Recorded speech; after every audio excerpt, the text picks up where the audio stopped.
Deuteronomy chapter 17. Do not sacrifice to the Lord your God an ox or sheep with a defect or any serious flaw, so that it is detestable to the Lord your God.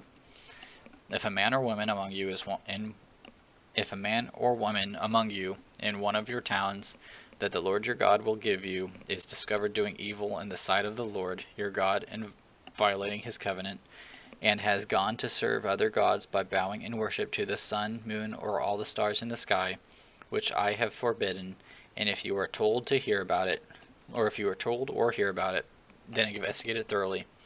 If the report turns out to be true that this detestable act has been done in Israel, you are to bring out your city gates that man or woman who has done this evil thing, and stone them to death. The one commanded to die is to be executed on the testimony of 2 or 3 witnesses.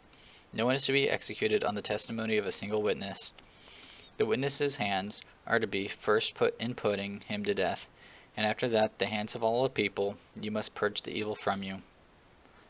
If a case is too difficult for you concerning bloodshed, lawsuits, or assaults, case it's disputed at your city gates, then go up to the place the Lord your God chooses.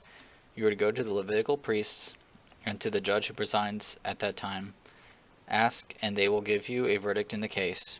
You must abide by the verdict they give you at the place the Lord chooses. Be careful to do exactly as they instruct you.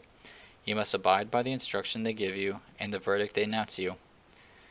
Do not turn to the right or left from the decision they declare to you. The person who acts arrogantly, refusing to listen either to the priest or stands there serving the Lord your God or to judge, must die. You must purge the evil from Israel. Then all the people will hear about it, be afraid, and no longer behave arrogantly. When you enter the land the Lord your God is giving you, take possession of it, live in it, and say, I will set a king over me like all the nations around me, and you are to appoint over you the king the Lord your God chooses. Appoint a king from your brothers. You are not to set a foreigner over you, or one who is not of your people. However, he must not acquire many horses for himself, or send the people back to Egypt to acquire many horses, for the Lord has told you, you are never to go back that way again.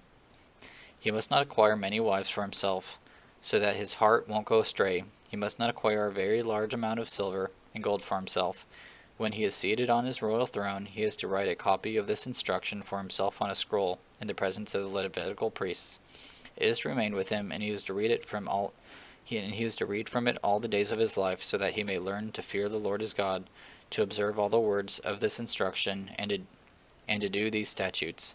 Then his heart will not be exalted over his countrymen. He will not turn from his command to the right or the left, and he and his sons will continue reigning many years in Israel.